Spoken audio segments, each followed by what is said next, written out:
V-rising made my D-rise the whole way through. Hello, this is Jackaffy, and this is my repulsing review of V-rising. And no, I am not referring to a form of Viagra, although this might as well have been, but the newly released video game developed by Stunlock Studios. The game's 1.0 version released after being in early access for over 2 years, and I've had the pleasure of playing the game and experiencing much of its content over the last week. At its core, V-Rising is an isometric ARPG with elements of crafting and building. It tells a story of you, a vampire, weakened after centuries of rest. You must hunt for blood to restore your power. Raise your vampire empire, or should I say, vampire, by rebuilding your castle and amassing a group of loyal human servants. Fend off holy soldiers and conquer a world in conflict that accumulates in a dramatic confrontation with none other than Dracula, the immortal king himself. Fuck. This game is designed for those who enjoy action role-playing games emphasizing material collection, construction, and crafting.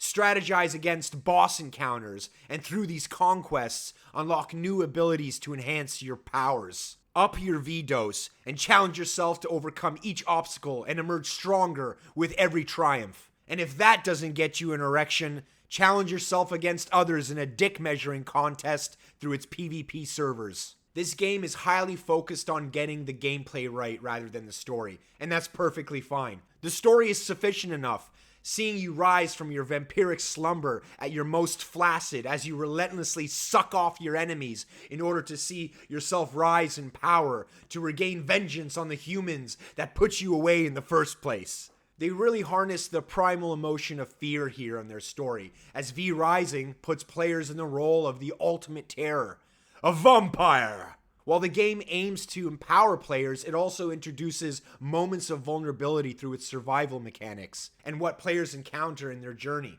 For instance, you come across various vampire hunters in the open world, with roles being reversed as you, the hunter, becomes the hunted.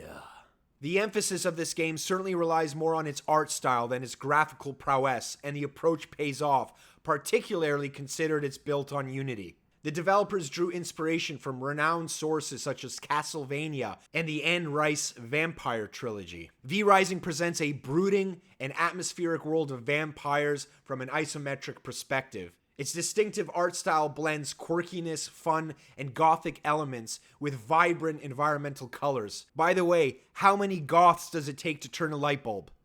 None, because they prefer the darkness. In V-Rising, the world serves as a central component of the player experience, occupying a significant portion of the visual backdrop. Developers aimed at creating an immersive world that takes you away from the real one, and they achieve it through the integration of various atmospheric layers, art, sound, and music. These elements often swap between melancholy, darkness, and beauty, painting a vivid picture of the harsh, war-torn universe. While the graphics boast realistic textures, the stylization leans more towards a playful tone. However, by opting for more of a serious design approach that emphasizes movement, sound, and materials, the game avoids appearing overly cartoonish. Gothic serves as the defining theme in the various aspects of the game. From castle architecture inspired by the Gothic period to vertical lines and elongated shapes in environmental design, V-Rising works toward a haunting atmosphere reminiscent of classic horror, which certainly appeases to the little emo boy that still lives inside me. The world teems with a diverse array of humans, supernatural beings, and creatures, adding depth and intrigue to the player's journey. Native vampire abilities like biting and blood-sucking are characterized by a black and red color scheme,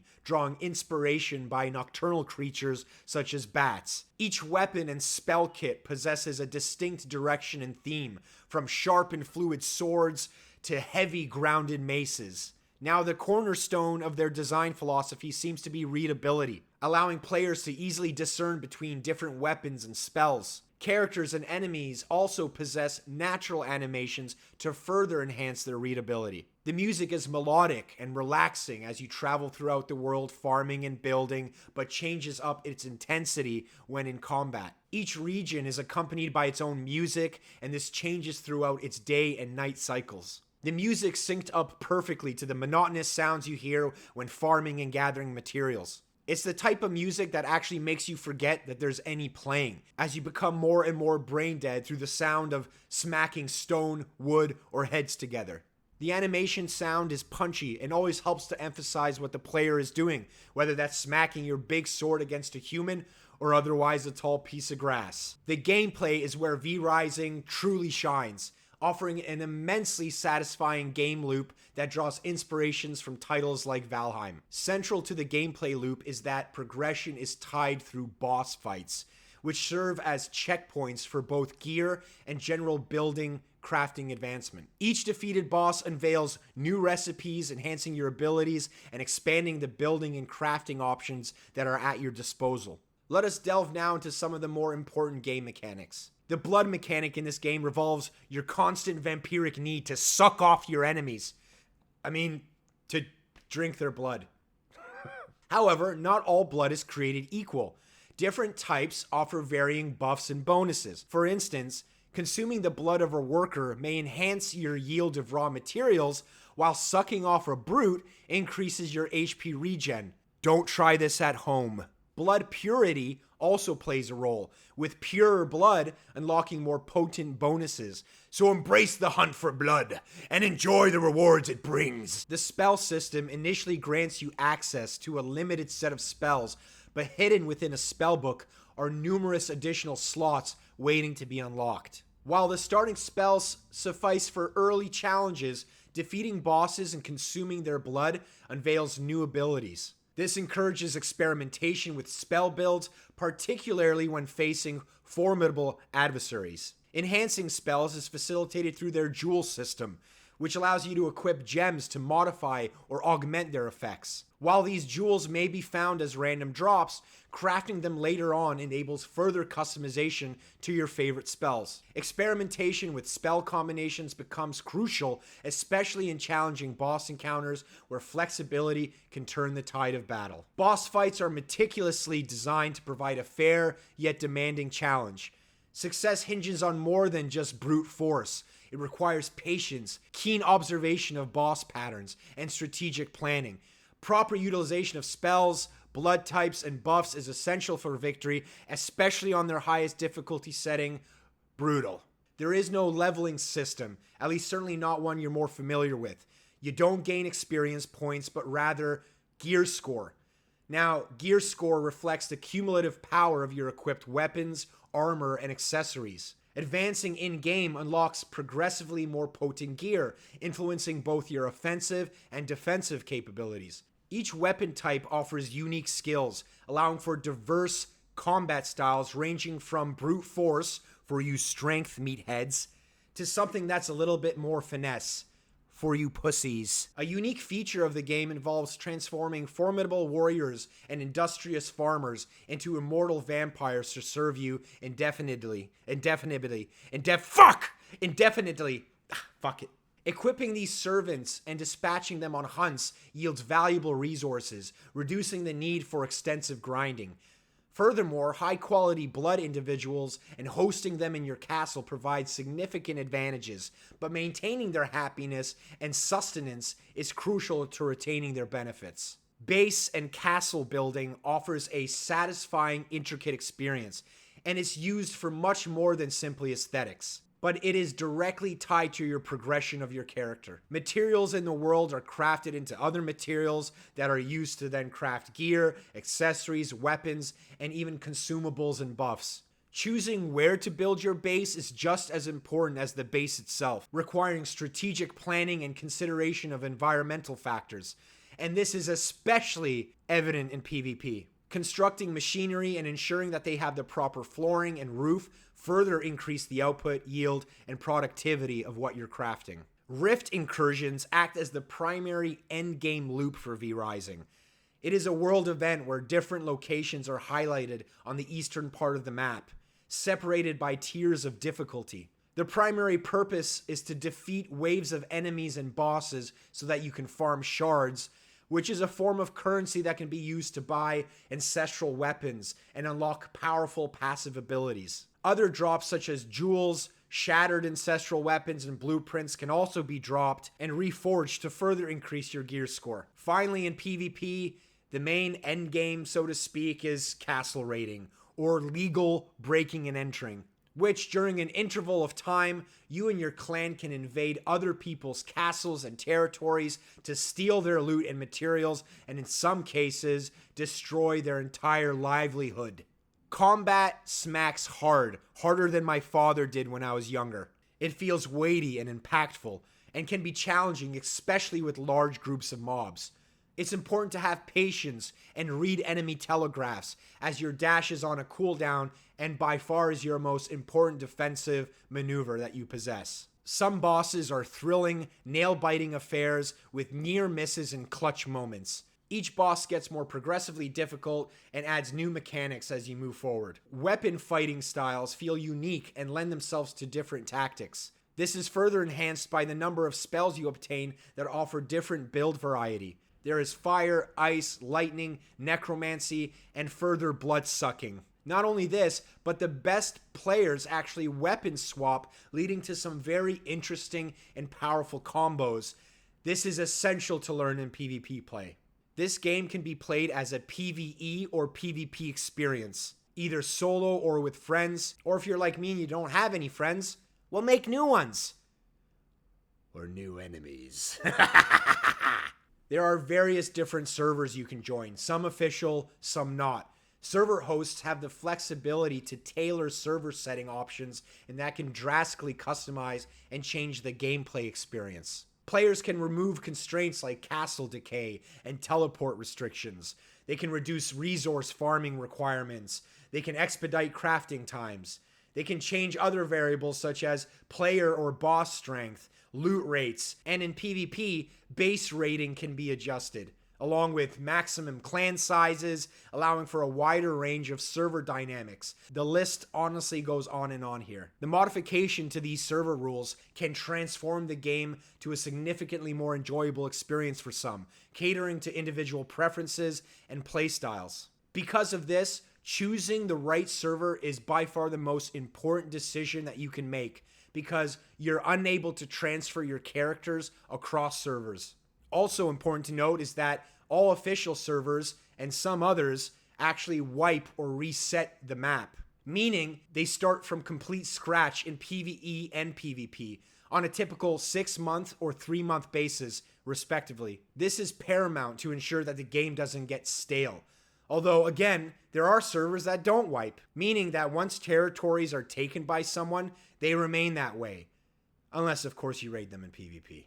In my opinion, for new players, it's best to simply host your own server using the standard settings and invite your friends for PvE or PvP combat. Or otherwise, join an official PvE server. Only those who are really familiar with the game and its community should dive into non-official servers, as you are at the whim of the server host. And I've read stories of server hosts blatantly wiping the server because they just didn't get their way. You little bitches.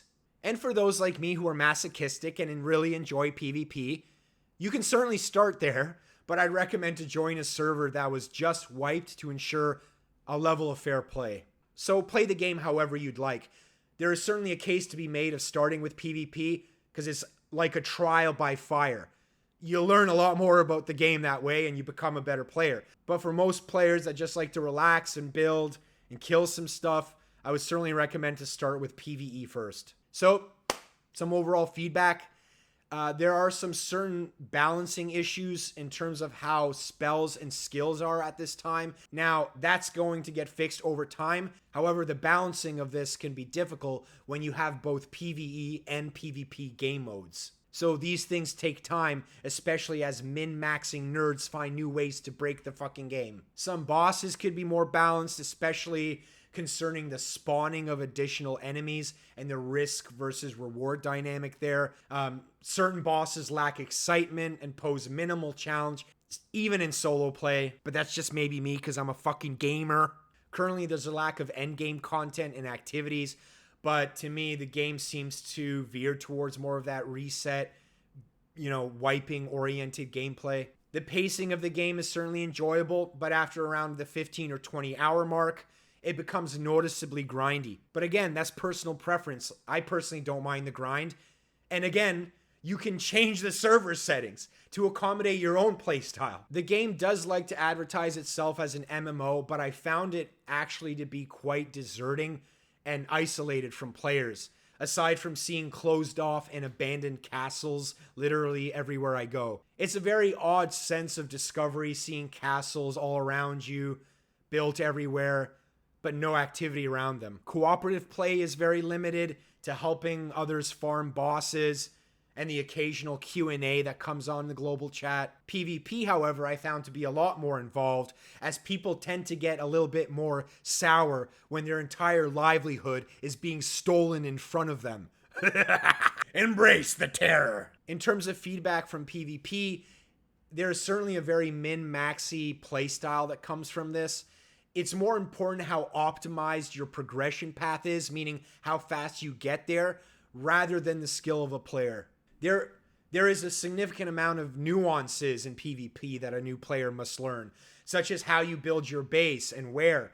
Look up honeycombing, what skills and builds you choose, and the essential utility that weapon swapping brings you. That being said, there are server settings in some servers that mitigate griefing and even schedule specific castle raid times so that you're not coming back to a raided base when you're offline. But it's certainly not for someone who wishes for a more casual, relaxed playstyle. The PvP, I'd say, is certainly engaging and brings up a significant more amount of emergent gameplay, making the experience unpredictable. There is a few quality of life issues, like the inability to pause during solo play, and the difficulty in adjusting server settings for existing servers without resorting to modifying JSON files, which may be daunting for casual players.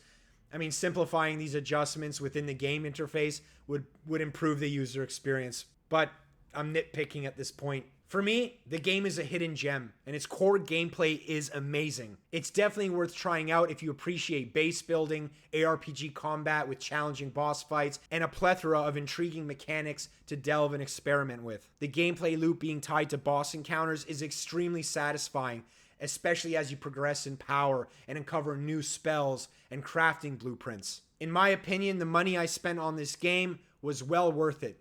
It's a highly entertaining experience, even when played solo, although multiplayer appears to be its primary focus. The game is enjoyable, but it demands a significant investment of time, especially in PvP. Even as I say that, even if you do have limited playtime or don't enjoy PvP, don't skip out on this game, because you can play the game how you want with your own private server and your own rules. You can change anything you see fit. And I think this level of flexibility to cater towards any player is such an awesome and unique characteristic that further adds replayability. That's it, jackoffs!